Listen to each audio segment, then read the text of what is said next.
सो test number HFST 06। First question से start करते हैं हम इसको। With reference to the peace clause under World Trade Organization, consider the following statement. It is the part of agreement on the agriculture under WTO. ये statement ठीक है कि हमारा जो पीस क्लॉज है उसमें क्या है कि कोई भी अगर कंट्री जो डेवलपिंग कंट्रीज में आती है वो अगर एग्रीकल्चर के लिए कुछ सब्सिडीज देती है तो कोई दूसरी कंट्री उसके ऊपर कोई ऑब्जेक्शन नहीं उठाएगा.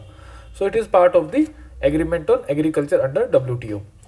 It refrains WTO member countries from challenging any breach in the prescribed subsidy ceiling. Yes, this is the main objective of this peace clause because Doha round of talks जो हैं वो अभी आगे नहीं बढ़ पाए. So India was providing major subsidies in the form of national food security and in the form of MSP.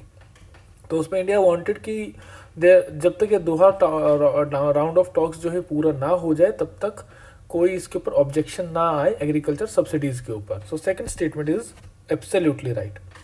India hasn't invoked the peace clause since its inception. ये wrong है बिकॉज इंडिया ने अभी because of its national food security concerns India has invoked the peace clause. So answer becomes option A, that is 1 and 2 only. Next, consider the following statement regarding offline digital payment framework launched by RBI. तो offline digital payment framework, देखो नाम से ही पता चल रहा है कि offline होगा, इंटरनेट नहीं होगा, इसमें डिजिटल पेमेंट का मोड होगा, उसके लिए फ्रेमवर्क. तो हम देख लेते हैं इसमें क्या क्या हो सकता है. It facilitates small value digital payments up to ₹500 in offline mode. देखो इसमें एक ही चीज़ है, फैक्चुअल आस्पेक्ट जो है 500 रुपये. तो ये रॉन्ग है because it is ₹200 not ₹500. It is launch in the payment and settlement system act of 2007. Obviously जो भी हम डिजिटल पेमेंट वगैरह कर रहे हैं वो इसी के अंदर कर रहे हैं, तो पर से लॉजिकली अगर हम जाए तो ये सही होना चाहिए and it is right as well. Offline payment may be made using any channel और instrument like card, wallet, mobile devices. ये भी राइट है कि आप ऑफलाइन पेमेंट इनके थ्रू कर सकते हो. सो फर्स्ट तो हो जाएगा wrong, answer becomes option B. So in this question you should be aware about the current affairs. तो उसका थोड़ा सा जो बेसिक फैक्चुअल है, जो कोर फैक्चुअल पार्ट है वो आपको पता होना चाहिए. सो फैक्चुअल और कोर फैक्चुअल का मतलब ये है कि ये सुपरफिशियल चीज़ नहीं है, ये आपको पता होना चाहिए कितने तक का पेमेंट आप कर सकते हो. Which of the following is not a factor for rupee depreciation against US dollar. तो इनमें से कौन सा फैक्टर नहीं होगा. Higher demand for US dollar in global currency. देखो अगर हायर डिमांड होगी तो डॉलर की डिमांड बढ़ेगी, अगर डॉलर की डिमांड बढ़ेगी तो रुपया बिकेगा. That means rupee will more be in market, रुपए की वैल्यू कम हो जाएगी. The demand is not going to match to the supply of the rupee. तो demand will be less and supply will be मोर.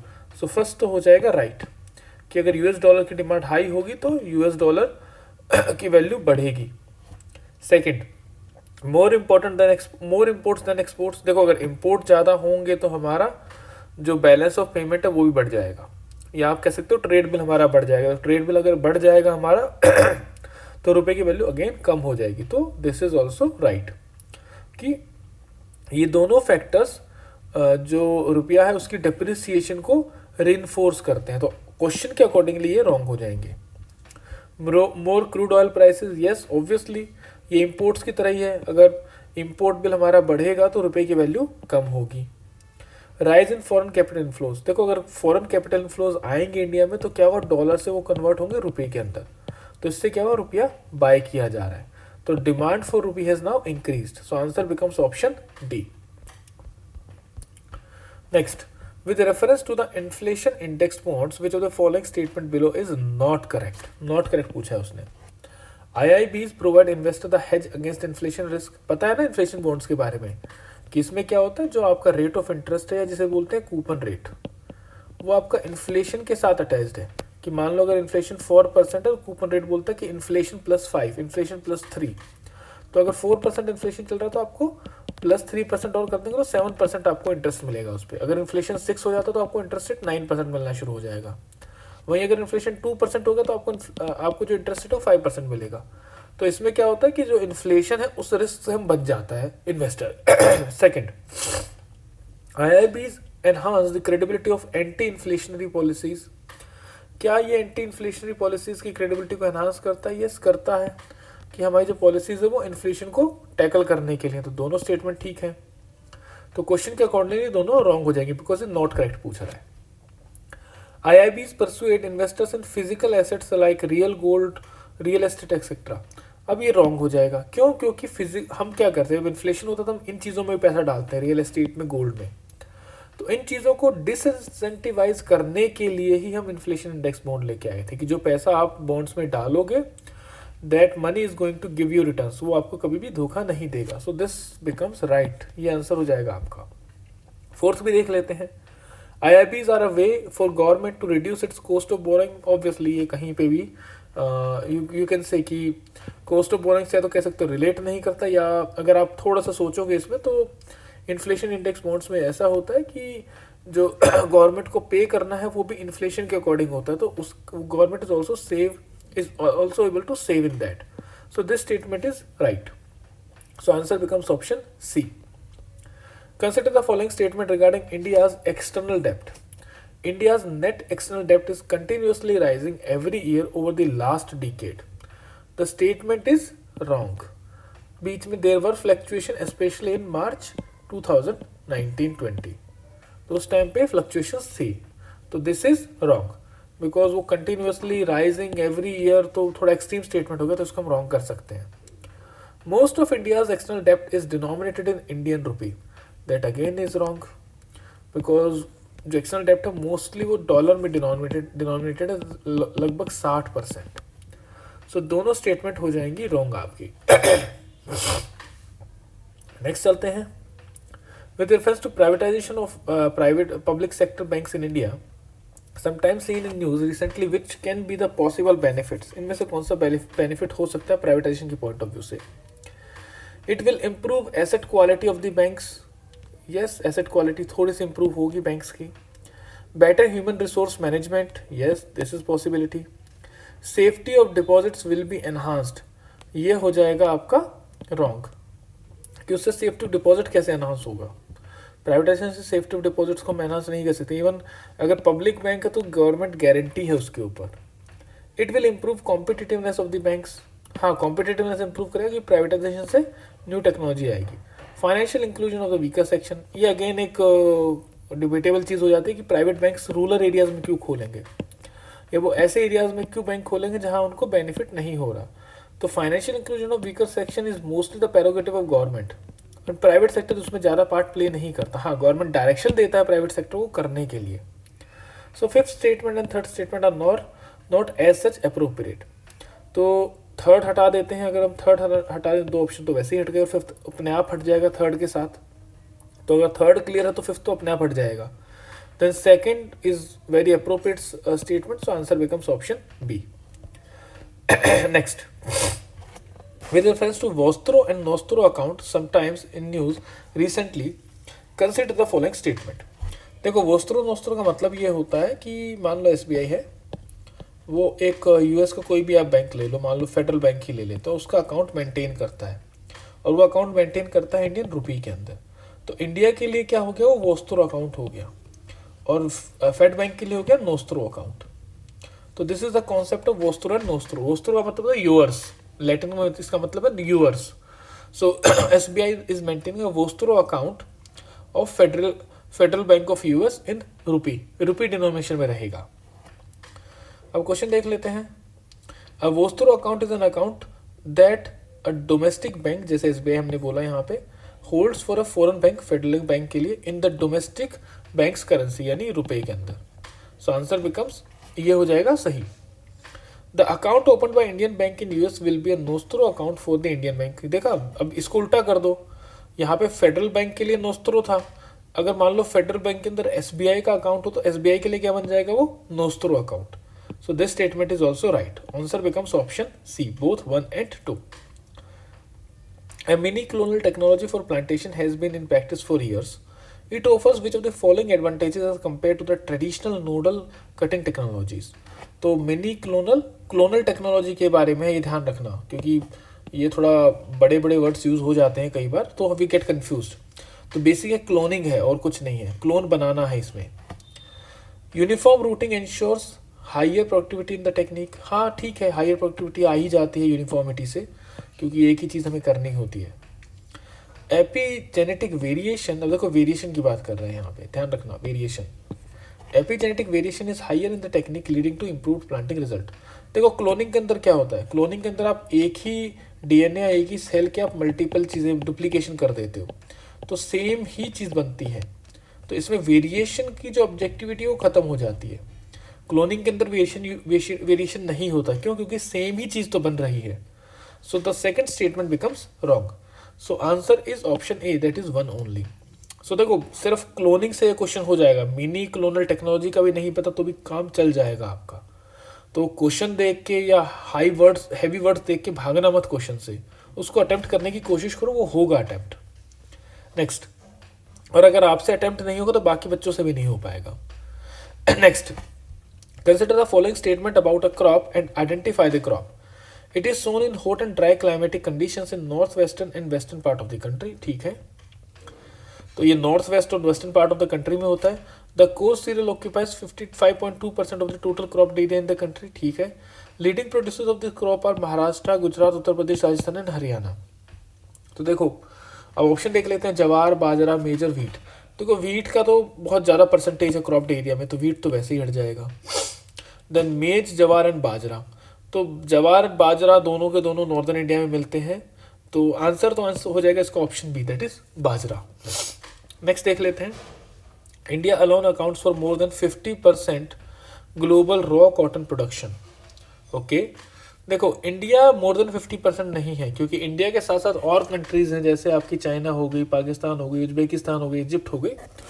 तो Pakistan, China, Uzbekistan, Egypt and India, ये सब मिलके 50% कॉटन प्रोड्यूस करते हैं वर्ल्ड का। सो फर्स्ट स्टेटमेंट तो हो जाएगा wrong. India is having the largest area under cotton cultivation in the world. ये स्टेटमेंट ठीक है, ये आपको पता होनी चाहिए कि India has the largest area under cotton cultivation. Maharashtra हो गया आपका, फिर देन नॉर्दर्न राजस्थान और हरियाणा के अंदर ही प्रोडक्शन होता है, यूपी के पंजाब के थोड़ा नीचे वाले पार्ट में भी कॉटन का प्रोडक्शन होता है। Next, consider the following statement regarding oil seed production in India. India is the largest producer of oil seed in the world. So this statement is right, ये स्टेटमेंट ठीक है। लगभग 36.56 metric ton हम हर साल produce करते हैं oil. More than half of India's edible oil is met through imports. ये एक कहीं ना कहीं मतलब कि दिस इज समथिंग जो थोड़ा सरप्राइजिंग है कि हाईएस्ट प्रोडक्शन होने के बाद भी हाफ से जो हमारी ऑयल की रिक्वायरमेंट है वो हम इम्पोर्ट्स के थ्रू फिल करते हैं। तो answer becomes option C, that is both 1 and 2, both the statements are right. So देखो इन कीवर्ड्स के ऊपर ध्यान आपको देना है कि क्या कीवर्ड पूछ रहा है, वो सही है गलत है। तो नॉलेज के साथ आपको इंट्यूशन दोनों को अप्लाई करना है। Next is Kilauea volcano, Hawaiian island. हाँ ये पता है, आपकी जी लियोंग में दिया हुआ है। Mount Semeru, this is in Malaysia, this is wrong, ये है आपका इंडोनेशिया के अंदर, क्योंकि न्यूज़ में था अभी। देन हुंगा टोंगो वोल्केनो, साउथ अटलांटिक ओशन। देखो टोंगा वगैरह जो चीज़ें हैं वो आपको मिलती है पैसिफिक में मोस्टली, इस तरह की कंट्रीज। सो ये स्टेटमेंट भी हो जाएगा रॉन्ग। देन फराडासल फजल volcano, Iceland, this is right. So answer becomes option D, that is both 1 and 4 only. तो 3 तो आप वैसे ही अगर हटा पाओ सिर्फ नाम के थ्रू, तो आपका आंसर ऑलमोस्ट आधा तो आ ही जाता है। एंड माउंट सेमेरू, ये इंडोनेशिया में, बिकॉज ये न्यूज़ में था अभी रिसेंटली, सो ये आपको पता होना चाहिए था। Next, with reference to methane hydrates which of the following state option is correct. Methane hydrates are white ice like solids consist of methane water. ठीक है, ये पता है मीथेन हाइड्रेट की यही चीज़ मीथेन हाइड्रेट होती है। Methane hydrate is stable at high temperature and low pressure. अब देखो थोड़ी रॉन्ग हो जाती है ये चीज़ें, क्योंकि ये high temperature and low pressure, high temperature पे तो यूजुअली जो गैसेस होती हैं वो गैस फॉर्म में रहना पसंद करती हैं, तो it should B low temperature and high pressure, तो उल्टा कर दिया उसने। Low temperature and high pressure, जैसे आपका लिक्विफाइड पेट्रोलियम गैस है जो आपके घर के एलपीजी सिलेंडर में आती है, तो वो क्या होती है, हाई प्रेशर पे होती है। इवन आप सीएनजी को देखो, सर्दियों में सीएनजी ज़्यादा आती है, गर्मियों में कम आती है। वाई? बिकॉज सर्दियों में टेम्परेचर कम रहता है, जिसकी वजह से क्या है, CNG को ज़्यादा कंप्रेस किया जा सकता है, उसको लिक्विड फॉर्म तक लाया जा सकता है। आती नहीं है, बस आई एम जस्ट सेइंग कि लाया जा सकता है। So this statement again becomes wrong. Methane hydrates are mostly found in the floor of ocean. देखो वो ओशन बेसिन्स पे नहीं मिलता, वो मिलता आपका कॉन्टिनेंटल रीजन्स के अंदर। So this statement also becomes wrong. Fourth none of these है, पर पहला ऑप्शन ही करेक्ट हो जाएगा, तो आपका आंसर बन जाता है option A. Next, with reference to population of species, consider the following statement. Population is a group of organisms, usually same species, occupying a defined area during a specific time. So देखो जो first statement है वो तो आपका हो जाएगा wrong. ये same species की है, occupying a defined area in the specific time, तो ये तो आपकी हो जाएगी स्टेटमेंट रॉन्ग। वाई? बिकॉज वो पूछ रहा है not correct. So this statement according the question is not correct. वैसे देखोगे तो पॉपुलेशन की डेफिनेशन है, तो क्वेश्चन के अकॉर्डिंगली स्टेटमेंट हो जाती है आपकी गलत। So the statement is right, but according to the question the statement becomes wrong. Population growth rate is the percentage variation between the number of individuals in the population at 2 different times. अब वो different times की बात नहीं है, different regions की बात हो रही है। So this statement becomes wrong. Population growth rate is always positive? No, negative भी हो सकता है। इंडिया का नेगेटिव हुआ था 1921 में जो सेंसस आया था because of the Spanish flu. So third statement and second statement becomes wrong. तो according to the question the answer becomes option D, that is 2 and 3 only. Identify the correct statement with reference to the Animal Welfare Board of India. It is statutory advisory body established by amending Wildlife Protection Act of 1972. This statement is wrong because it was enacted by the Prevention of Atrocities to Animals in 1962 Act. Prevention to atrocities to animals, through this act in 1962 it was created. So this statement is wrong. ये आपको ध्यान रखना है कि animal welfare board wildlife protection act के through नहीं आया। Rukmini Devi Arundale was instrumental in the establishment of the board. This is right. हमें यूजुअली लगता है कि वो कार्नेटिक म्यूजिक के साथ अटैच है, but she was also very much attach with the establishment of the board. ये आपको पता होना चाहिए, मतलब ये आपको पता रहना चाहिए इसके बाद।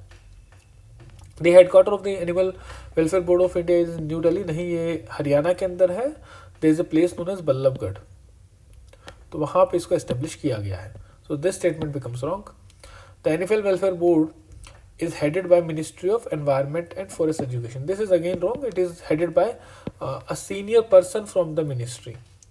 So this statement becomes wrong. Answer becomes option B, that is 2 only. Conservation reserve and community reserves are outcomes of the Environment Protection Act of 1986.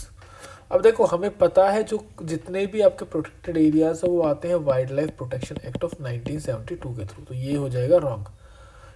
Wild life protection act में नेशनल पार्क आ जाता है, wild life sanctuary आ जाता है, then आपके community reserve and conservation reserves आ जाते हैं। So this statement becomes wrong. State government can declare any community land on private land as the conservation reserved having prior consultation with the local communities. देखो private land को अगर वो convert करता है तो इट बिकम्स कम्युनिटी रिजर्व, तो ये बन जाएगा कम्युनिटी रिजर्व, ना कि कंजर्वेशन रिजर्व। तो this statement becomes wrong. For conservation reserve, the government land should be converted into that conservation reserve. So conservation reserve relates with government land. Community reserves relates with private property or community property. Tirupadamattur Conservation Reserve in state of Tamil Nadu was the first conservation reserve established in the country. पता नहीं मुझे इसका, देखते हैं क्या रहेगा। First और second का मुझे पता है, तो पहले फर्स्ट और सेकंड को मैं डिलीट कर देता हूँ, तो आंसर बन जाता है option D, that is 3 only. तो सो थर्ड स्टेटमेंट इज जो here just to improve your knowledge. ये क्वेश्चन में मतलब कि it is a very high possibility कि आपको नहीं पता होगा इसका, पर इसके बाद आपको पता रहना चाहिए इस नाम को कि ये पहला कंजर्वेशन रिजर्व था इंडिया के अंदर। पर क्वेश्चन आप कर सकते हो पहले और दूसरे ऑप्शन के थ्रू भी। Now question number 17, with reference to the schedule 6 of the Wildlife Protection Act, consider the following statement. It provides regulation in the cultivation of specified plants and prohibits its possession, sale and transport. The statement is right.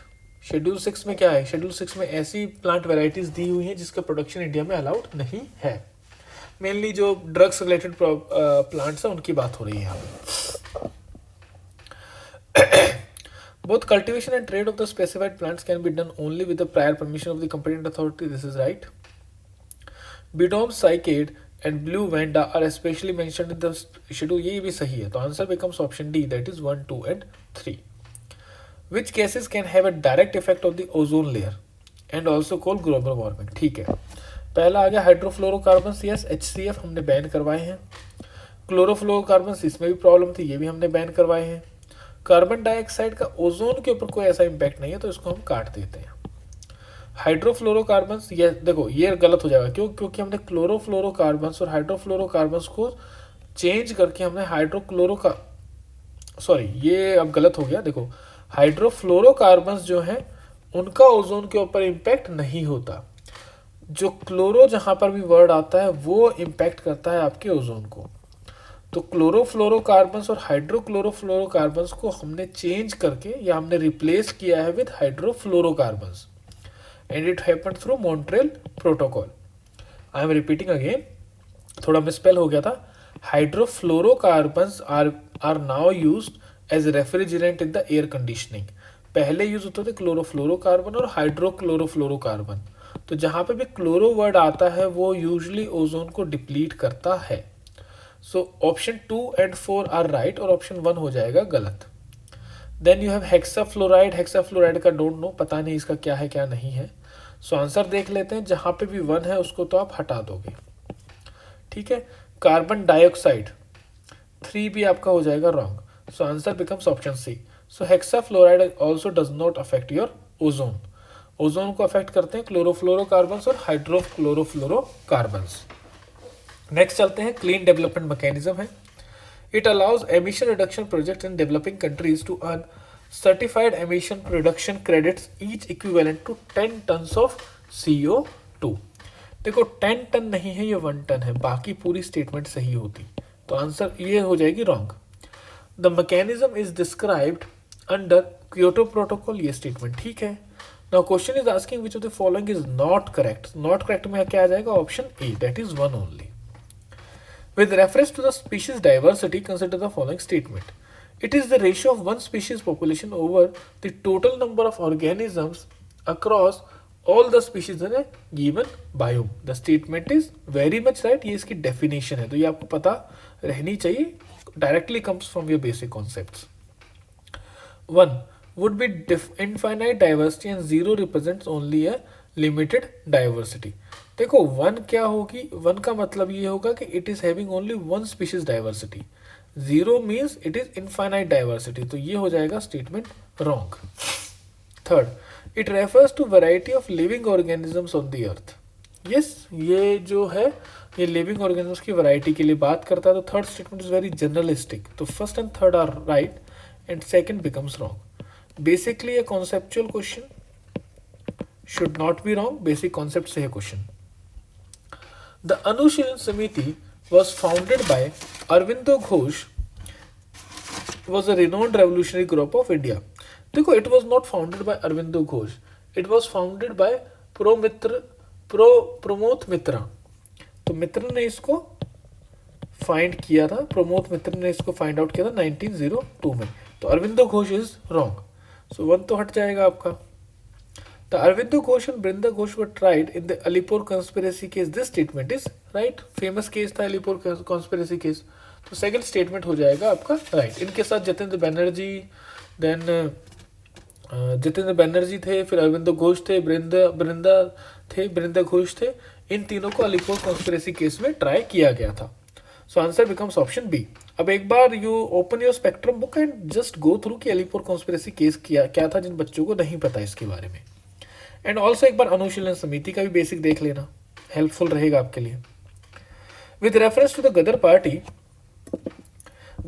consider the following statement. The Gadar party was a revolutionary group organized outside India having headquarters in London.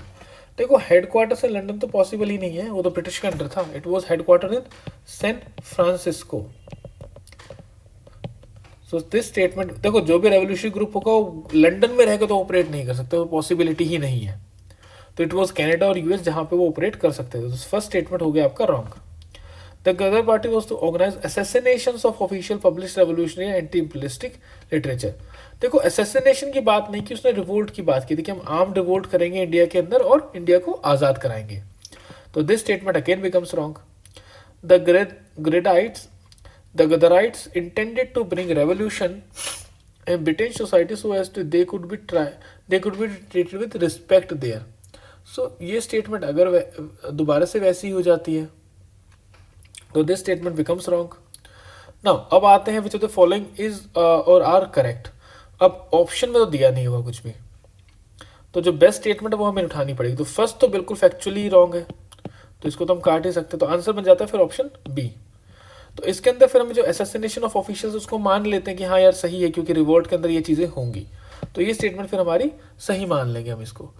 तो answer becomes option B, that is 2 only. Next is Komagata Maru incident created an explosive situation in Punjab. In this respect what is Komagata Maru. तो Komagata Maru was the name of the ship जिसके ऊपर जो Indian Sikhs and Muslim जो Canada जा रहे थे वो उस शिप को वापस भेज दिया गया and many people died also in between. Then Punnapra Vayalar uprising of 1946 took place in which of the state. देखो नाम ही पता चला रहा है कि वेलार है तो तमिलनाडु या केरला के अंदर ही होगा। So the answer is option B, that is it happened in Kerala and it was basically a communist led movement था ये, और आर्म्ड मूवमेंट था, अपराइजिंग थी ये against the Britishers. Which prehistoric period marked the beginning of agriculture and animal domestication? Neolithic, basic है, easy question है कि Neolithic phase में beginning of agriculture and animal domestication was marked. Which of the following statement is correct regarding Fakir uprising in India? The movement started soon after the annexation of Bengal by the British. This statement is right. It was led by Majnun Shah. ये statement भी सही है क्योंकि it was an important event actually. The movement was started by Muslims but Hindus also actively participated in it. ये भी statement ठीक है। So answer becomes option D, that is 1, 2 and 3. Annexation of Bengal कब हुआ था? 1764 के around हुआ था। 1764 के around it happened. Battle of Buxar and उससे पहले बैटल ऑफ प्लासी, तो उस टाइम पे फकीर मूवमेंट आई थी। The writ jurisdiction of the High Court constitutes a part of the basic structure of the Constitution. Yes, writ jurisdiction High Court का basic structure माना जाता है। Second is the High Court can issue writs only for the enforcement of fundamental rights. देखो ये supreme court के लिए बोला है आर्टिकल 32 में कि supreme court can issue writs only for the enforcement of enforcement of the fundamental rights. High courts तो writs multiple writs issue करवा सकता है under article 226। So second statement हो जाएगा आपका रॉन्ग, फर्स्ट हो जाएगा राइट। तो which of the following are not correct. Not correct कौन सा हो जाएगा? Option B, 2 only. With reference to parliamentary forums consider the following.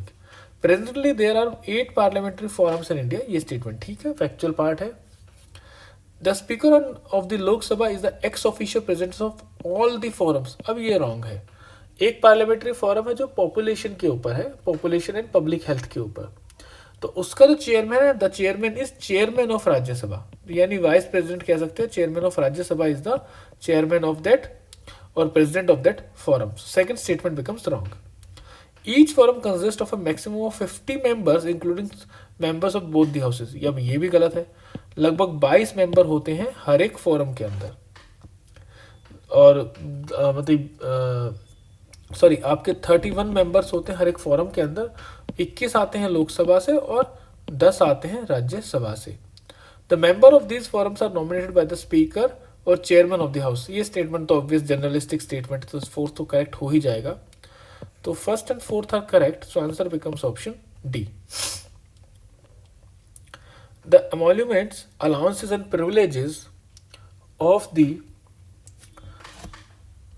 speaker of the office bearers are mentioned in the second schedule of the constitution.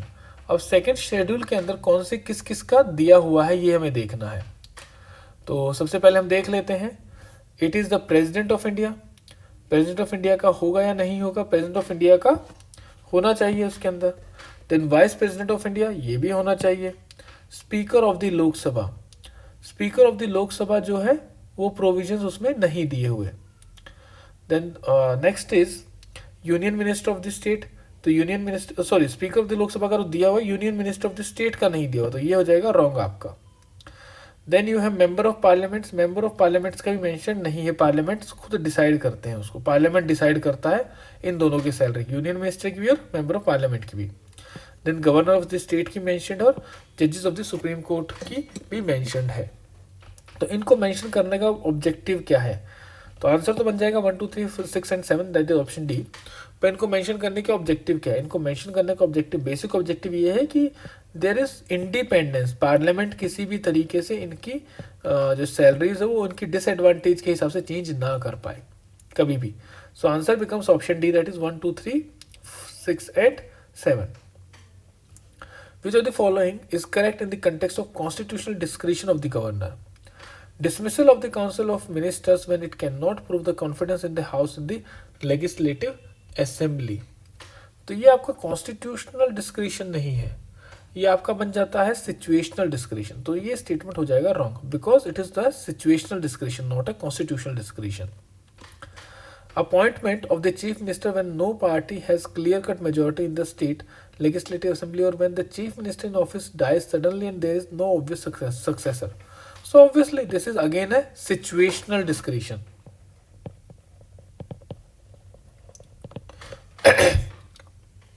Dissolution of the state legislative assembly if council or minister has lots of majority, वही situational discretion हो जाएगा।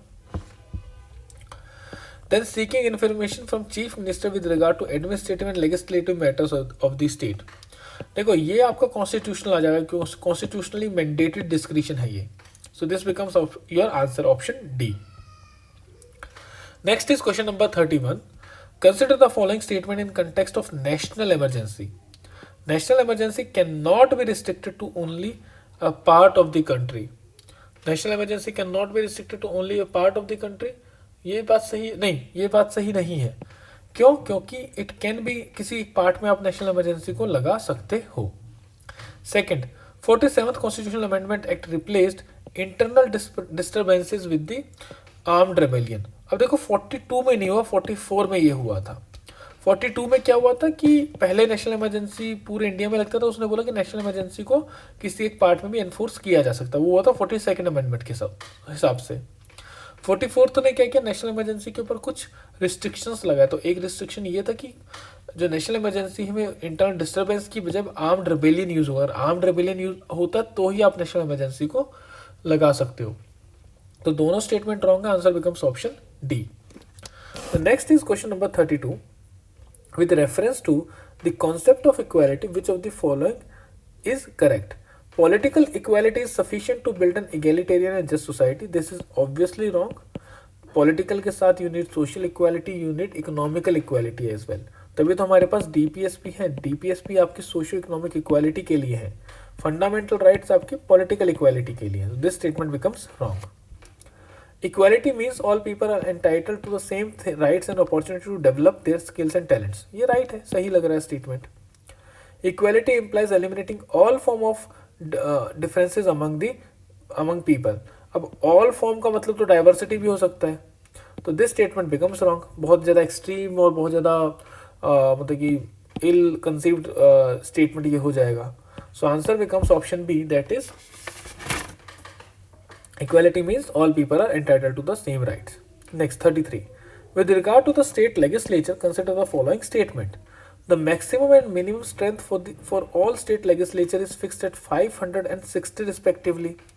देखो, according to constitution this is right statement, but इसमें सिर्फ इतना सा problem है कि कुछ स्टेट्स हैं जिसमें 30 भी है, जैसे सिक्किम हो गया, अरुणाचल प्रदेश हो गया, गोवा हो गया, जहाँ पे 30-40 की लिमिट भी दी हुई है with respect to your legislature. ठीक है, सो इसके हिसाब से आपकी वो दी हुई है। So this statement becomes wrong, ये स्टेटमेंट हो जाएगा आपका wrong. Second, a deadlock between two houses of the state legislature over the passage of a bill is resolved through a mechanism of joint sitting. Joint sitting mechanism is only for the parliament. State legislature में ऐसा कुछ नहीं है। So second becomes wrong. The privileges of the state legislature do not extend to the governor, ये right है। Governor although is a part of state legislature, but वो जो privileges है वो गवर्नर को एक्सटेंड नहीं की जाती। तो answer becomes option A, that is 3 only. 34. With reference to the Uniform Civil Code, consider the following statement. Uniform Civil Code is provided under the Article 45 of the Part 4 in the Constitution of India. देखो part 4 का मतलब तो होगा DPSP, पर ये article 45 नहीं है, article 44 है, और ये वेल नोन फैक्ट है, तो ये स्टेटमेंट आपको पता होनी चाहिए थी। Goa is the only state to have UCC in India, ये राइट है, ये सही स्टेटमेंट है। So answer becomes option B, that is 2 only. Next देखते हैं, next question is question number 35. Promoting education and economic interest in the weaker section of the society, especially the scheduled caste and scheduled tribe, comes under which of the following? तो देखो education को जब हम promote करते हैं तो किस में आएगा, वो आपका आएगा डीपीएसपी में, क्योंकि ये सोशल इक्वालिटी के लिए इंटरवेंशन है। तो it is not a right, fundamental right नहीं है, बट ये एक स्टेट पॉलिसी है जो स्टेट को लेनी होगी, तो it becomes option B. Basic है, सिंपल क्वेश्चन है। 36. In the context of the genetic engineering, consider the following statement about plasmids. Plasmids पता है क्या होते हैं? Plasmids होते हैं आपके छोटे छोटे डीएनए के वो डीएनए होता है आपके लिविंग ऑर्गेनिज्म्स में जो बहुत प्रिमिटिव है, जैसे बैक्टीरिया वगैरह हो गए। तो it is a circular single standard RNA molecule, ये रॉन्ग है क्योंकि it is a circular standard DNA molecule. तो बैक्टीरिया का जो जेनेटिक मटेरियल है वो डीएनए है in the form of plasmids. They are naturally present in amongst all living organisms. अब ये स्टेटमेंट आपकी सही नहीं है, क्यों? क्योंकि they are mostly found in very primitive organisms like bacteria वगैरह, जो इनिशियल फेज में ऑर्गेनिजम्स बने थे अर्थ पे, उनके हैं ये। So answer becomes option D, that is neither 1 nor 2। Mitochondria store energy where structure energy is produce, yes ATPs बनाता है, जहाँ पे आपका फूड डाइजेस्ट होकर जो एनर्जी पार्टिकल्स हैं वो बनते हैं माइटोकॉन्ड्रिया के अंदर। Then ribosomes protein production sites, ये भी राइट है। Third one is your plasma endoplasmic reticulum holding the component of the cell and protects them from damage, ये रॉन्ग है क्योंकि it is plasma membrane. Plasma membrane होती है जो ये हेल्ड करती है। तो इसमें से कौन सा करेक्ट हो जाएगा आपका? 1 and 2 only, that is option ए। 3 को आप रॉन्ग करोगे तो ऑप्शन सी ही कटता है, तो आपको उसके बारे में पता होना चाहिए। Basic NCERT 8th class NCERT में दिया हुआ है। Consider the following statements. Mercury only 1 satellite, there is no satellite on Mercury. Venus no satellite, right. Jupiter more than 79 satellites, yes 92 satellites हैं जुपिटर के पास अभी, और अभी कुछ पेंडिंग में भी हैं लगभग 20-25। Mars only 2 satellites, yes it is. कौन से सैटेलाइट्स हैं? Phobos and Deimos. The satellites are Phobos and काफ़ी न्यूज़ में था when we had the lunar mission जो हमने मार्स मिशन जो हमने किया था, and also US also sent many missions there, तो ये दोनों न्यूज़ में थी। तो answer becomes option 2, 3 and 4। Then cyber physical systems can be used for, किसके लिए यूज़ कर सकते हैं? Driverless car on smart roads, हाँ। Sensor in home to detect changing health condition, बिल्कुल कर सकते हैं साइबर फिजिकल सिस्टम्स को। साइबर फिजिकल सिस्टम होता क्या है कि जो आपका नेचुरल एनवायरनमेंट है, जैसे आपका घर हो गया, गाड़ी हो गया, उसमें आप कुछ साइबर फीचर्स डाल दो। जैसे गाड़ी आपकी फिजिकल है, उसके अंदर आपने डाल दिया क्या, वो टेक्नोलॉजी या डिजिटली वो ड्रिवन हो सकती है, तो that becomes a cyber physical system. Improving agriculture practices, ये भी कर सकते हैं। Enabling scientist to address some issues arising out of climate change, ये भी कर सकते हैं। So answer becomes option D. देखो इनमें ना कोई ऐसा ऑप्शन नहीं है जिसको आप ये कहो कि यार ये नहीं हो सकता, या जिसमें आपके पास डाउट हो, तो इसलिए आप जर्नलिस्टिक अप्रोच से इसको राइट मान लोगे। कोई ऐसा अगर स्टेटमेंट आता है जिसमें आपको लगता है ये नहीं हो सकता, तो उसको आप रॉन्ग मानोगे। तो साइंस एंड टेक के अंदर जो हम पहले एक ब्लैंकेट रूल मान के चलते थे कि जितने भी स्टेटमेंट को सही मान लेना, वो रूल हटा दो। हाँ, आप एक ओपन अप्रोच रखो कि yes most of the time वो ठीक होती हैं स्टेटमेंट, पर आपको ये ज़रूर देखना है कि ऐसी स्टेटमेंट उसमें ना डाल दी हो जो कि पॉसिबल ना हो, जो कॉमन सेंसिकली पॉसिबल ना हो। जैसे 2 या 3 दिन पहले क्वेश्चन था आपका कि technology can be used for decreasing the age of the individual. अब डिक्रीजिंग एज ये पॉसिबल नहीं है, अगर होता तो most of the businessman would have been young now, अब सब के सब अपने आप को यंग करवा लेते, तो वो पॉसिबल नहीं था। चलो आगे चलते हैं। NASA's Lucy mission is related to study Jupiter formation and evolution, to study lunar surface, to study Venus formation and evolution, and to explore Jupiter's Trojan asteroids. तो answer is option D, that is to explore Jupiter's Trojan asteroid. तो अगर news में था, आपको पता है तो बहुत अच्छा है, and if you don't know तो इसको अपने नोट्स में डाल दो। Which of the following statement explains Cantillon effect. अब देखो कैंटिलियन इफेक्ट एक नई चीज़ है, नई टर्मिनोलॉजी है, नहीं पता होगा शायद इसके बारे में। तो Cantillon effect means it refers to the idea that change in money supply and economy causes redistribution of purchasing power among the people. कि अगर मनी सप्लाई में चेंज होगा, अगर मनी सप्लाई बढ़ेगी या कम होगी, तो जो उसके से एक रीडिस्ट्रीब्यूशन आ जाएगा परचेजिंग पावर ऑफ पीपल के अंदर। तो this is the Cantillon effect. Answer is B.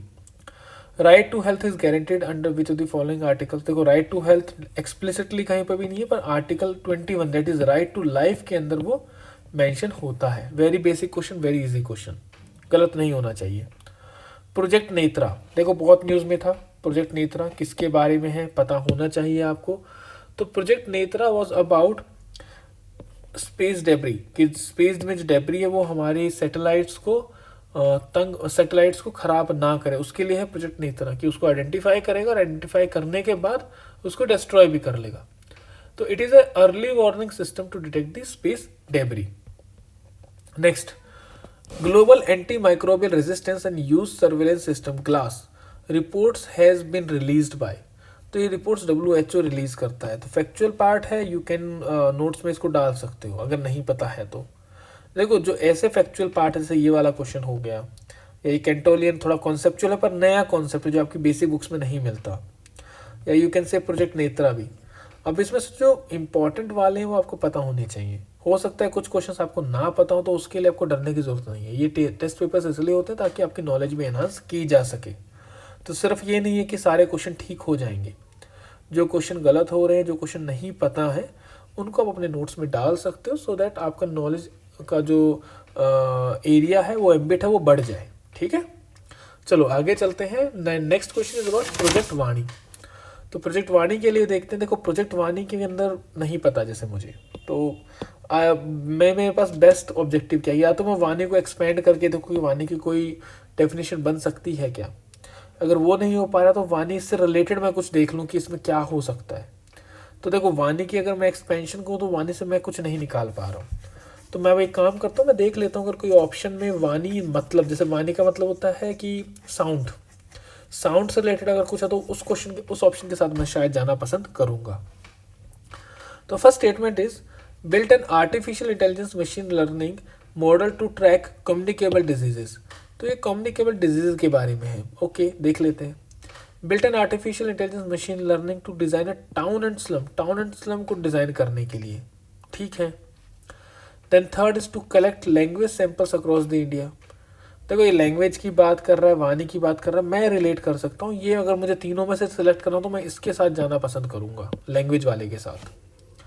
अब नेक्स्ट बोल रहा है to analyze the impact of corona virus on environment. अब ये भी वही बात है, पहले दो की तरह ही हो गया। सो देखो अगर मुझे तुक्का मारना है तो मैं तुक्का थोड़ा रीजनिंग बेस्ड तुक्का मारूंगा। तो मेरे लिए वाणी का मतलब होता है साउंड, हिंदी मीनिंग है, तो साउंड के साथ मैं रिलेट करूंगा ऑप्शन सी को, बिकॉज वो लैंग्वेजेस के साथ है। And fortunately this answer is also option C. इसका आंसर ऑप्शन सी है। The only thing that I want to teach you here from here is that, कि पहली चीज़ आप जो कर सकते हो इस टाइप के क्वेश्चन में, कि उसका जो नाम है उसके देखो क्या पॉसिबिलिटी उसकी बन सकती है। या तो ये एब्रीविएशन हो सकता है किसी चीज़ का, तो अगर आप एब्रीविएशन कुछ बना नहीं पा रहे हो इसका, तो फिर आप देख लो कि इसका नाम है, तो कुछ ना कुछ पॉसिबिलिटी यही होती है कि जब भी हम नामकरण करते हैं किसी चीज़ का तो उससे रिलेटेड करते हैं। ऐसा नहीं होगा कि वाणी को हम कोविड से करते हैं। कोविड के लिए अगर हम करेंगे तो कुछ कोविड से रिलेटेड बनाएंगे प्रोजेक्ट, या तो हेल्थ बनाएंगे या कोविड बनाएंगे। प्रोजेक्ट कोविड हो गया, प्रोजेक्ट हेल्थ हो गया, या पेंडेमिक करके कुछ बन सकता है कोविड के लिए। तो जब भी नाम रखा है तो थोड़ा सा ये देखा जाता है कि वो नाम उस ऑब्जेक्टिव के साथ रिलेट करता हो। तो ये एक क्राइटेरिया आप यूज़ कर सकते हो उन क्वेश्चंस के लिए जो क्वेश्चन आपको नहीं आते हैं। भाई आपको you have to attempt more than 90 question तो करने ही पड़ेंगे। तो उन क्वेश्चंस के लिए जो नहीं आते हैं उसमें ये क्राइटेरिया यूज़ किया जा सकता है। चलो नेक्स्ट पे आते हैं। In the context of Indian country which of the following would be considered as part of social capital. तो सोशल कैपिटल क्या होता है? सोशल कैपिटल का मतलब होता है कि हमारे आपस के रिश्ते कैसे हैं। तो पहला the proportion of literates in the population, वो ह्यूमन कैपिटल हो जाएगा। The stock of its building other, ये फिजिकल कैपिटल हो जाएगा। The size of the population of the working age, ये आपका डेमोग्राफिक डिविडेंड हो सकता है, डेमोग्राफी हो सकती है। The level of mutual trust and harmony in the society, that is your social capital. क्योंकि देखो अगर सोशल कैपिटल होगा तो लोगों को एक चीज़ के लिए मोटिवेट करना बहुत ईजी है, क्योंकि ट्रस्ट है आपस में। और जब ट्रस्ट होता है तो आपस में क्या होती है कि द इज यूनिटी ऑल्सो। तो option D becomes right. The service area approach was implemented under the purview of. तो सर्विस एरिया अप्रोच को हमने जो इम्प्लीमेंट किया था वो क्या था? लीड बैंक स्कीम के अंदर। लीड बैंक स्कीम का मतलब ये था कि जैसे रूरल एरियाज है वहाँ पे कोई बैंक्स नहीं होते, तो डिस्ट्रिक्ट में से कोई एक बैंक ऐसा बनाया जाएगा जो बैंक जिसको हम बोलेंगे लीड बैंक। इस लीड बैंक की ऑब्जेक्टिव ये होगा कि उसके अंदर जो एरिया है उस एरिया में सर्विसेज बैंकिंग फैसिलिटीज़ को एनहांस कर देगा, ईजी कर देगा, कि कोई भी अगर इलिटरेट आदमी आया या जिसको नहीं पता बैंकिंग के बारे में, उसकी हेल्प के लिए वहाँ पे कोरेस्पोंडेंट्स अवेलेबल रहेंगे, so that they can further the objective of financial inclusion. तो मतलब हर एक डिस्ट्रिक्ट के अंदर या हर एक ब्लॉक के अंदर देयर इज एक बैंक को डेजिग्नेट कर देते हैं कि ये है लीड बैंक। और वो लीड बैंक का ऑब्जेक्टिव ये होगा कि वो अपनी जितनी सर्विसेज उसमें उसको पेपर वाली प्रॉब्लम्स को, फॉर्मेलिटीज़ उनको सिंक्रनाइज, उनको सिंप्लीफाई करने की कोशिश करेगा थ्रू वेरियस मैनर। या तो फॉर्म्स को सिंप्लीफाई करेगा, या वहाँ पे कोरेस्पोंडेंस रखेगा, या वहाँ पे इस तरह की फैसिलिटीज़ प्रोवाइड करेगा कि लोग इजीली आके वहाँ पे बैंकिंग सर्विसेज ले सके, ताकि वो फॉर्मल बैंकिंग सिस्टम में आ जाए। Then 48, which of the following is not included in the assets of a commercial bank. तो इनमें से कौन सा कमर्शियल बैंक के एसेट में नहीं डलेगा? एसेट क्या होता है? जहाँ से आप कुछ कमाई कर पाओ। तो एडवांसेस, अगर बैंक ने किसी को एडवांस दिया तो एसेट होगा, क्योंकि उस पर उसको इंटरेस्ट मिलना है। डिपॉजिट, जो हम डिपॉजिट बैंक के पास कराते हैं, बैंक हमें डिपॉजिट देता है बजाय उसको इंटरेस्ट मिलने के।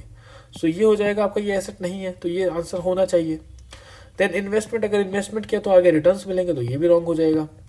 Money at call and short notice, जो money at call and short notice वो देता है, उस पर क्या होता है कि उसको इंटरेस्ट मिलता है बैंक दूसरे बैंकों से। So D is also wrong, so answer becomes option B. तो बेसिक वही है कि एसेट का मतलब ये होता है कि जो आपके लिए कमाई करके दे, जो आपको फायदा करवाए। तो डिपॉजिट्स जो है वो आपको घाटा ही करवाएंगे, क्यों? मतलब घाटा है, उसको पे करना पड़ेगा, वो आपके ऊपर बर्डन है। Next, which of the following suggested that the governor should be eminent person from outside the state and should be detached figure with intense political links, without intense political links, or should not take part in politics in the recent past. So this was actually recommended first by the Sarkaria Commission. तो Sarkaria commission ने इसको recommend किया था। So answer becomes option C. Basic NCERT में दिया हुआ, अगर आप गवर्नर चैप्टर को पकड़ोगे तो वहाँ पे ही मेंशन्ड है, बट फेडरल इश्यूज के अंदर। Which of the following is issued by a registered portfolio investor to overseas investors who want to be part of Indian stock market without registering themselves directly?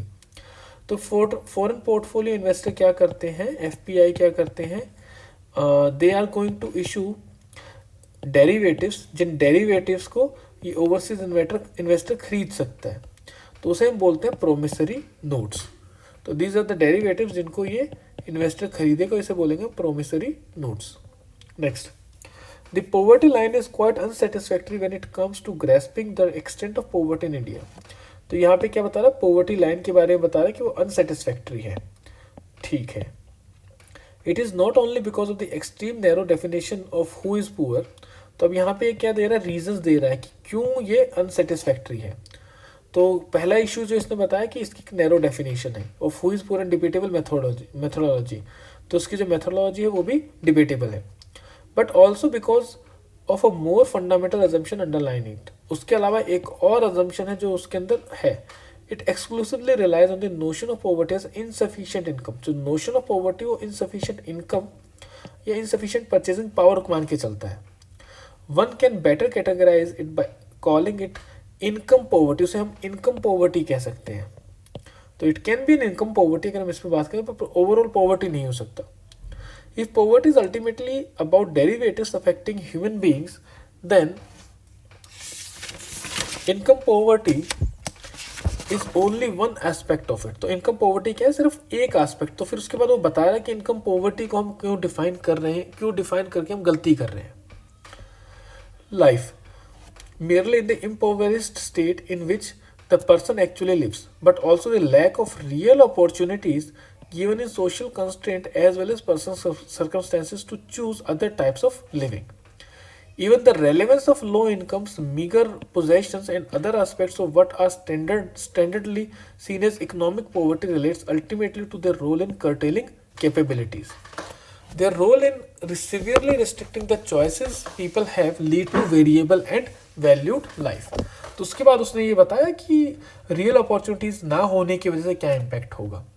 तो again we are following the same pattern. हमने पूरे paragraph को blocks में divide कर लिया, blocks की एक summary बना ली है. पहले पार्ट में वो पॉवर्टी लाइन को सेटिस्फैक्ट्री बताता है, तो एक आर्ग्यूमेंट वो रख रहा है. सेकेंड लाइन में उसकी रीजनिंग दे रहा है, क्या क्यों आर्ग्यूमेंट रॉन्ग है.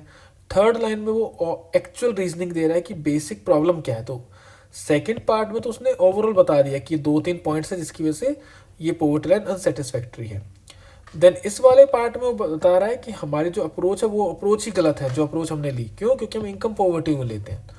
फिर उसके बाद वो इनकम पॉवर्टी के साथ साथ बताता है कि क्या हमारी अप्रोच होनी चाहिए, और फिर वो बता रहा है वो अप्रोच क्यों होनी चाहिए. तो ये आपका बेसिक ओवरऑल फ्लो बनेगा पूरे एस्से का, पूरे टॉपिक का. अब देख लेते हैं. The methodology adopted in India to count the poor debatable. There are some confusion regarding what should constitute poverty line. ठीक है, हो सकता है कंफ्यूजन हो. There are wide diversity in the condition of rural and urban poor. ये बात भी है, पर इसके लिए उसने बोला नहीं कुछ भी अभी तक. अर्बन और रूरल पुअर की उसने ज़्यादा बात नहीं की है. There is no uniform global standard for measuring income poverty. अब it is also not as such right, ये इतना भी ठीक नहीं है.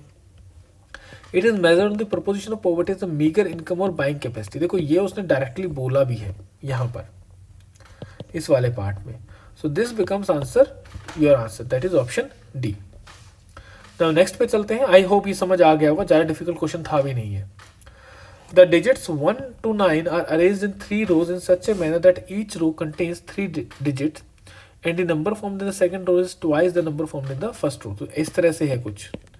ये x है तो ये 2x होगा और ये 3x होगा. तो ये यहाँ तक बता रहा है. Repetition of the digit is not allowed. इसमें रिपीटिशन नहीं होना चाहिए. If only 3 number of the 4 digits 2, 4, 2, 3, 7, 9 are allowed to be used in the first row, how many such combinations are possible to be arranged in the next 3 rows. तो पहले combination 1 तो आ नहीं सकता और 2 आ सकता, तो ये हो जाएगा 4 and 6.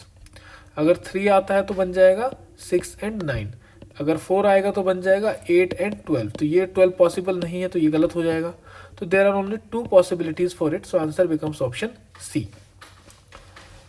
नेक्स्ट है, a bill for 1840 is paid in the denomination of 50, 20 and 10 notes. 50 notes in all are used. Consider the following. 25 notes of 50 are used and remaining are in the denomination of 20 and 10. तो 50 into 25 अगर हम करते हैं तो क्या बनता है आपका 750. 1840 में से माइनस करो 750 को, क्या आ जाएगा 09, देन इट इज 1090. तो 1090 को आप 20 और 10 में डिवाइड कर सकते हो आराम से. तो दिस इज राइट, ये गलत नहीं है. 35 notes of 20 are used and the remaining are in the denomination of 50 and 10. देखो 35 into 20 कितना आ जाएगा आपका 700, और आपको अमाउंट कितना पे करना है 1840. तो 1840 में से अगर 700 को माइनस करेंगे तो बन जाएगा 1140. तो 1140 को 50 और 10 के नोट्स में डिवाइड कर सकते हो. तो this statement is also right. Then third one is 20 notes of 10 are used and the remaining are in the denomination of 50 and 20. तो अगर 20 हम यूज़ करते हैं 10 के तो 200 बन जाता है. तो 200 के हिसाब से अगर आप 1840 में से 200 माइनस करोगे तो क्या बन जाएगा 1640. 1640 को आप इजीली डिवाइड कर सकते हो 50 और 20 में. ऐसे ही कर लो, 1600 को डिवाइड करो 50 से और 40 को डिवाइड करो 20 से. तो ये आ जाएंगे 2 नोट हो गए 20 के और ये आपके हो गए 32 नोट 50 के. सो ये भी ठीक है. तो answer becomes option D, that is 1, 2 and 3. देखो देखने में क्वेश्चन लग रहा था कन्फ्यूजिंग, पता नहीं क्या पूछ लिया, पर क्वेश्चन के अंदर कुछ भी नहीं था, सिंपली पूछ रहा है कि 1840 रुपये देने हैं, 50, 20 और 10 के नोट है, तो क्या क्या कॉम्बिनेशन बन सकता है, बस ये क्या ये कॉम्बिनेशन ठीक है या नहीं है। तो very simple question, hardly 1 minute का क्वेश्चन है, पर आपको एक बार पढ़ना ज़रूर पड़ेगा। तो बिना पढ़े मत करना, मतलब बिना पढ़े मत भागना वहाँ से। नाउ अब आ गया कैलेंडर वाला क्वेश्चन। अब कैलेंडर वाले क्वेश्चन आपके लिए थोड़े से डिफिकल्ट इसलिए होंगे, जिसने नहीं पढ़ा उसको ये प्रॉब्लम देंगे कैलेंडर वाले क्वेश्चन। तो अगर नहीं पढ़ा है तो एक बार इसको ज़रूर रीड करो। बाकी इस क्वेश्चन को मैं एक बार एक्सप्लेन आपको कर देता हूँ कैसे किया जाता है। देखो, हम एक कॉन्सेप्ट लेते हैं ऑड डेज का। ऑड डेज का मतलब ये होता है कि देखो, जैसे अगर आप Monday, Tuesday, Wednesday, Thursday, Friday, Saturday, Sunday करोगे, तो 1 2 3 4 5 6 7 8 9 10 11 12 13 14, देन यू 15 16 17 18 19 20 21। जस्ट मेरी राइटिंग को बच्चे थोड़ा सा अवॉइड करना, क्योंकि फास्ट करना है थोड़ा सा। 24 25 26 27 28। देखो, अगर मंथ में 28 डेज होते तो नेक्स्ट मंथ हमेशा एक मंडे से शुरू होता। अगर एक यहाँ पे आया तो एक आता, पर हमारे पास क्या है, हमारे पास 29, 30 एंड 31 भी है। तो अगर 31 आएगा तो हमारे पास क्या होगा, 3 ऑड डेज हो गए। ऑड डेज का मतलब ये कि हमारे इस वाले पैटर्न को, एक से मंडे से संडे वाले पैटर्न को ब्रेक कर देता है। तो हम क्या करते हैं, हम ये करते हैं कि हम number of odd days count करते हैं, और उस मंथ के लास्ट में वो number of odd days count करके वो ऐड कर देते हैं। जैसे आप बात करो मंडे की, मान लो ये हम मान लेते हैं जनवरी मंथ के लिए था, तो अगर मुझे बताना कि फरवरी मंथ की फर्स्ट कब आएगी, तो आई विल सी कि जनवरी मंथ में कितने ऑड डेज हैं। जनवरी मंथ के अंदर देयर आर 3 ऑड डेज। तो अगर जनवरी 1 वॉज मंडे, तो फरवरी 1 शुड बी मंडे प्लस 2।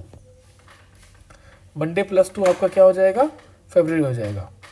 तो मंडे में 2 प्लस कैसे करेंगे, मंडे के साथ 2 और प्लस कर दिया तो आपका आ गया वेडनेसडे। तो इसमें हो गया आपके 3 ऑड डेज। तो इस तरह से आपको ये प्लस करना होता है। नाउ अब ये ऑड डेज का कॉन्सेप्ट तो आई गेस समझ आ गया आप लोगों को। अब हम आते हैं इस क्वेश्चन के ऊपर। देखो, अगर फरवरी की बात करोगे तो फरवरी के अंदर देयर आर ओनली 28 डेज, पर लीप ईयर में 29 डेज होते हैं। तो 28 डेज का मतलब ये कि ऑड डे उसमें हो गया 0, 29 का मतलब हो गया ऑड डे 1 है, 30 का मतलब हो गया ऑड डे 2 है, 31 का मतलब हो गया ऑड डे 3 है। तो ये होता है लीप ईयर फरवरी में। ये आपके होते हैं कौन से, April, June, then you have September, then you have November. इसमें कौन से आते हैं, January, March, then May, then July, then August, then October, then December. तो 1 2 3 4 5 6 7 8 9 10 11 12, तो 12 हो गए टोटल। तो जनवरी, मार्च, मई, जुलाई, अगस्त, अक्टूबर और दिसंबर में यू हैव 3 ऑड डेज। तो इस तरह से चलता है। अब 2001 की अगर हम बात करें, 2001 जनवरी 1 की अगर हम बात करें, तो जनवरी 1 वॉज मंडे। ये आपको पता होना चाहिए कि 2001 में जनवरी 1 वॉज मंडे। तो 2001 से लेके 1 जनवरी 2001 से लेके यह 31 दिसंबर 2100 तक देर आर 25 लीप ईयर्स। हर 4 साल में एक लीप ईयर आता है, तो हमारे पास 25 लीप ईयर हो जाएंगे तब तक। 25 लीप ईयर होने का मतलब क्या है कि we have 24 odd days. 24 odd days उसके अंदर हो जाएंगे। तो 24 ऑड डेज को अगर हम देखेंगे, और हर साल हमारे को एक ऑड डे मिलता रहता है, तो हमारे पास अगर हम देखेंगे तो टोटल जो हमारा आएगा ये दिसंबर 2100 तक हमारा, अगर मान लो मंडे को मंडे था अगर 1 जनवरी का, तो 1 जनवरी 2100 में क्या होगा, तो it will come something like this कि 25 ऑड डेज को प्लस हम 25 ऑड डेज के अंदर हम प्लस कर देंगे 100 ऑड डेज को। हर साल एक ऑड डे हमारा बढ़ जाता है। अगर नॉर्मली आप देखोगे तो हर बार आपका बर्थडे अगर इस साल आया है मंडे को, तो नेक्स्ट ईयर आएगा ट्यूसडे को, उससे नेक्स्ट ईयर आएगा वेडनेसडे को। जस्ट सी द पैटर्न, अपने बर्थडे के हिसाब से देख लेना। अगर बीच में कोई लीप ईयर आ गया तो देन मंडे की बजाय नेक्स्ट ईयर आ जाएगा फिर वेडनेसडे को। तो हर साल हमें एक ऑड डे मिलता है। तो यहाँ पे 2001 से लेके 2100 तक हमारे पास हो गए 100 ऑड डेज। तो हमारे पास टोटल बन जाते हैं कितने ऑड डेज, 120। तो हमारे पास टोटल बन जाएंगे 124 ऑड डेज। तो 124 ऑड डेज को फिर हम 7 से फिर दोबारा डिवाइड करेंगे, तो फिर हमारे पास आ जाएंगे 15 प्लस 5 ऑड डेज। तो 1 जनवरी 2000 जो 1 जनवरी 2100 जो होगा उसमें 5 ऑड डेज ऐड हो जाएंगे। तो अगर हम काउंट करें कि 1 जनवरी 2100 कब आएगी, तो हम मंडे प्लस 5 माइनस 1 करेंगे, तो ये बन जाएगा मंडे प्लस 4। तो मंडे प्लस 4 का मतलब आपका क्या आ जाता है, it comes as the Friday. तो ये बन जाएगा आपका मंडे प्लस 4 क्या बन जाएगा आपका बच्चे, मंडे प्लस 4 आपका बन जाएगा फिर थर्सडे। तो ये हो जाएगा थर्सडे को, नहीं सॉरी ये बन जाएगा आपका फ्राइडे। तो ये बन जाएगा आपका फ्राइडे, ठीक है। और अगर हम 2299 की बात अगर हम करेंगे 1 जनवरी, तो ये आपका बन जाएगा अगर 1 जनवरी 2100 आपका है फ्राइडे, तो ये आपका फिर बन जाएगा थर्सडे, एक दिन कम कर देंगे उसमें। तो 1 जनवरी तो हो गया इतना, 2099 को हो गया Thursday. Then you have February, देन उसके बाद आ जाएगा फेबररी के बाद मार्च, देन मई, मार्च के बाद अप्रैल, अप्रैल के बाद मई। फेबररी के अंदर there are 0 odd days, March के अंदर there are 3 odd days, April के अंदर there are 2 odd days and May के अंदर देर आर 3 ऑड डेज। तो इन तीनों को हम प्लस करेंगे तो क्या आ जाएगा, 8 आ जाएगा। 8 आने के बाद, और जनवरी के भी आपके 3 ऑड डेज हैं, तो आ जाएंगे 11। तो 11 को 7 से डिवाइड करो तो आपके पास बनेगा 1 प्लस 4, तो आपके पास फिर हो गए 4 ऑड डेज। तो थर्सडे के अंदर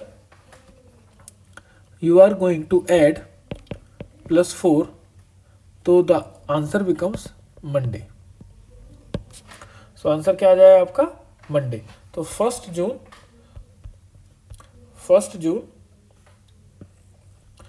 जून का क्या रहेगा आपका, मंडे रहेगा। तो संडे के लिए क्या आ जाएगी आपकी, संडे के लिए आपका बन जाएगा 1 जून का मंडे है, तो Tuesday Wednesday Thursday Friday Saturday, then you have Sunday. तो संडे बन जाएगा आपका 7 तारीख का। So answer is option D. तो कैलेंडर के बारे में आपको एक बार थोड़ा सा पढ़ना पड़ेगा, then you will be able to understand this explanation properly. आगे चलते हैं।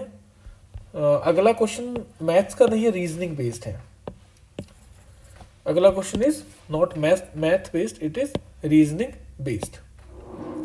क्वेश्चन कह रहा है कि identity card has a number ABCDEFG and उसके अंदर क्या नंबर्स हैं, उसके अंदर आपके ये नंबर्स हैं। तो देखो 3 नहीं है यहाँ पे, 6 नहीं है यहाँ पे। It is sing after deleting the first, और ये पूरा नंबर है 9 से डिविजिबल है। कैसे डिविजिबल है, 1 + 2 इज 3, 3 + 4 इज 5, 3 + 4 इज, इस तरह से कर लेते हैं, 1 + 2 + 4 + 5 + 7 + 8 + 9। तो ये 3 और 5, 3 और 4 7, 7 और 5 12, 12 और 15 हो जाएगा 27, 27 और 9 36। तो 36 can be divided by 9 is equal to 4। तो ये पूरा का पूरा नंबर इससे डिविजिबल है 9 से। देखो 9 से और 3 से अगर डिविजिबिलिटी देखनी है तो उनको प्लस कर दो, जो सम आ रहा है उसको देखो डिवाइड होता है 9 से नहीं होता। अगर वो 9 से डिवाइड हो जाता है, जैसे यहाँ पे सम आया 36, तो डिविजिबल होगा। अगर नहीं हो पाता तो डिविजिबल नहीं होगा। After deleting the first digit from the right, the resulting number is divisible by 6। तो ये भी इस तरह से कह रहा है कि जैसे आपका नंबर है 1 2 3 4 5 1 4 5 6 7, तो ये हो जाएगा ABCDEF और G, है ना। तो ये आ जाएगा आपका, यही है। तो ये कह रहा है कि अगर हम लास्ट वाले डिजिट को हटा दें तो ये नंबर पूरा का पूरा 6 से डिवाइड होता है। फिर सेकंड थिंग ये बोल रहा है कि अगर आप लास्ट के 2 नंबर को हटा दोगे तो 5 से डिवाइड होगा। देखो अगर 5 से डिवाइड होना तो 2 ही पॉसिबिलिटी है, इट शुड ईदर बी 5 और 0। तो 0 तो है नहीं, तो E will be equal to 5। तो E का तो हमें पता चल गया कि 5 होगा। तो आप 1 को तो यहाँ पे काटा लगा सकते हो कि 1 की पोजीशन तो हो गई defined. Next it is saying कि आफ्टर डिलीटिंग 2 डिजिट्स, तो 5 से हो गया। After deleting 3 digits right number ये वाले होंगे, ये वाले आपके होंगे right. The original number, the resulting number is divisible by 4। तो अगर हम पहले कितने नंबर को, 3 नंबर को हटा देंगे तो 4 से डिविजिबल है। And after deleting the 4 digit, अगर 4 डिजिट्स को हटा दोगे तो 3 से डिविजिबल हो जाएगा। और अगर इसको भी हटा दोगे तो 2 से डिविजिबल होगा। तो देखो 2 से डिविजिबल अगर होना है तो यहाँ पे होना चाहिए इवन नंबर, तो यह हो सकता है 2, 4 या 8 आ सकता है। अगर 4 से डिविजिबल होना है तो it has to be even number at the end, तो 2, 4, 8 होगा। और अगर 6 से डिविजिबल होना है तो it should be divisible by 3 as well as by 2। तो अगर 2 से डिवाइड होना तो द नंबर शुड बी 2, 4 और 8। तो b की वैल्यू या तो 2, 4 या 8 आएगी, d की वैल्यू भी 2, 4 या 8 आएगी, f की वैल्यू भी 2, 4 या 8 आएगी। इनमें से कोई एक नंबर यहाँ पर होगा। अब शुरू करते हैं क्वेश्चन को। e के लिए तो हमने फाइनल कर दिया कि e पे आ जाएगा 5। अगर e पे 5 आएगा तो बाकी पे हम लोग देख सकते हैं क्या क्या आएगा।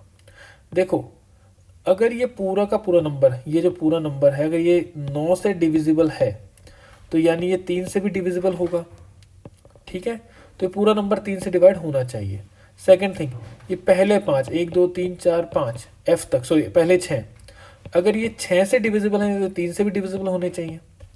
तो अगर f और g, अगर ये पूरा number 7 digit as well as this 6 digit number, ये दोनों को अगर 3 से डिवाइड होना है तो g पोजीशन पे ऐसा कोई नंबर होना चाहिए जो इंडिविजुअली 3 से डिवाइड हो सके।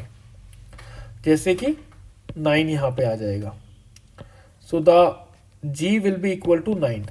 तो पहला जो नंबर आपको मिल गया है 1, 2, 3, 4, 5, 6, 7, तो ये 9 हो जाएगा और यहाँ पे आ जाएगा 5। ऑलरेडी हमने फाइंड कर लिया है। तो g पे तो आ जाएगा 9। तो आपका a पे बचेगा या तो 1 या 7, और c पे बचेगा 1 और 7। अब हम आते हैं किसके ऊपर, तो f का क्या है, f है आपका 6 से डिविजिबल होना चाहिए, तो 2, 4, 8 में से कोई भी एक हो सकता है ना। अब हम आते हैं किसके ऊपर, अब हम आएंगे आपके d के ऊपर। d को अगर आप देखोगे तो d पे number should be divisible bye 4, और 4 की एक सिंपल सी बात है कि 4 से अगर देखना है कोई नंबर डिविजिबल है या नहीं है तो आपको देखना होगा लास्ट 2 डिजिट डिवाइड हो रही है नहीं हो रही। जैसे 72, लास्ट दोनों डिवाइड हो रही है 4 से, तो 4 से डिविजिबल है। अगर आप मान लेते तो बोलते हो 172, तो 172 is divisible by 4 because last 2 digit divide हो रही है। आप बोल दो 5, 8, 9, 7, 2। तो अगर आपको पूरे के पूरे बताना है कि ये 4 से डिवाइड हो सकता है नहीं हो सकता, तो आप ये देखो सिर्फ ये 2 लास्ट डिजिट डिवाइड हो रही है 4 से, तो यस डिविजिबल है, नहीं हो रही है तो हटा दो। 2, 4 एंड 8 के लिए सिंपल रूल ये होता है कि आपको देखना है कि लास्ट की जो डिजिट्स हैं वो डिवाइड होती है नहीं होती। जैसे 2 के लिए देखोगे तो आपने यह देखना होता है कि 2, 4, 6 आ जाए लास्ट में, या 8 आ जाए या 0 आ जाए, तो वो 2 से डिवाइड हो जाता है। 4 के लिए हमें देखना होता है कि लास्ट की तो 2 डिजिट्स हैं वो डिवाइड होनी चाहिए, जैसे हमने यहाँ पर देखा। 8 के लिए हमें देखना होता है लास्ट की 3 डिजिट्स। अगर मुझे देखना है कि 8 से डिवाइड होता नहीं होता तो मुझे देखना पड़ेगा 972 डिवाइड हो रहा है नहीं हो रहा। अगर ये 8 से डिवाइड हो जाता है तो ठीक है, नहीं होता है तो 8 से डिविजिबल पूरा नंबर नहीं होगा। जैसे 972 को डिवाइड करोगे तो 9 172 आता है, तो ये बन जाता है 172। तो ये डिवाइड नहीं होता तो ये पूरा नंबर भी 8 से डिवाइड नहीं होगा। ठीक है, तो 4 से डिवाइड होने की बेसिक रिक्वायरमेंट ये है कि it should the last 2 digits should be divisible bye 4। तो अब इसमें देख लेते हैं क्या क्या ऑप्शन हमारे पास बचते हैं। एक ऑप्शन तो बचता है 1, 12, एक ऑप्शन बचता है 17। ठीक है, ये 2 ऑप्शन हमारे पास बच जाते हैं, तो 12 हो सकता है या 7 हो सकता है। इन दोनों में से कोई एक ऑप्शन बचेगा हमारे पास। 72 हो सकता है भाई, या तो मतलब कि 72 बन जाए यहाँ पे, या यहाँ पे 12 बन जाए, 17 नहीं 72, तो या तो 12 बन सकता है या 17 बन सकता है। 14 डिवाइड नहीं होता और 74 भी डिवाइड नहीं होता, देन 18 भी डिवाइड नहीं होता और 78 भी डिवाइड नहीं होता। यही तो प्रोबेबिलिटी बनेगी। I hope you are getting along with me. थोड़ा सा ये लॉजिकल है और कुछ नहीं है, तो इसको मैं बस थोड़ा सा एक्सप्लेन कर देता हूँ। 9 तक आपको समझ में आ जाना चाहिए कि 9 कैसे आया था। नाउ देखो, C पे तो मैंने वैल्यू निकाल ली है, या तो 1 होगा या 7 होगा। तो 1 और 7 के पास मेरे पास 3 ऑप्शन है D के लिए, या तो 2 या तो 12 हो जाए, 14 हो जाए, 18 हो जाए, या यहाँ पे हो सकता है 72, देन इट कैन बी 74 और 78। तो ये दोनों तो डिवाइड हो ही नहीं सकते 4 से, तो मेरे पास 2 ही ऑप्शन बचते हैं, 12 या 72। तो यहाँ पे जो 4th D पोजीशन पे जो वैल्यू आएगी वो आएगी 2, तो यहाँ पे मैं लिख दूंगा 2। यहाँ पे 2 ही आ सकता है, इसके अलावा कोई और ऑप्शन नहीं बनता। तो अब आपके पास बी पे रह गया 4 और 8 और एफ पे रह गया 4 और 8। ठीक है, सही है यहाँ तक। तो आपने आइडेंटिफाई कर लिया है कि at 1 it can either be 7 और 1। इसको थोड़ा हटा देते हैं सफाई के लिए। 1 2 3 4 5 6 7। तो इधर यहाँ पे 1 आएगा या 7 आएगा, इसका मुझे नहीं पता। यहाँ पे भी 1 आएगा या 7 आएगा। इस पे पक्का 2 आएगा, इस पे पक्का 5 आएगा और इस पे पक्का 9 आएगा। तो ये मेरी प्रोबेबिलिटीज बन रही हैं इसके लिए। तो A B C D E F और G। अब इसने बोला कि जो मिडल 3 हैं, 3 डिजिट्स हैं, उनका मुझे बताना कि क्या पॉसिबल सम हो सकता है। तो मिडल 3 बन जाते हैं आपके C D और E। तो मिडल 3 के लिए ऑप्शन क्या बचता है आपके पास, या तो 1 + 2 + 5 कर दो या 1 + 7 + 5 कर दो। तो 1 + 2 is 8, 1 + 2 is 3, 3 + 5 is 8, 1 + 7 is 8, 8 + 5 is 13। 13 मेरे ऑप्शन में दिया नहीं हुआ, तो आंसर बन जाएगा A, दैट इज 8।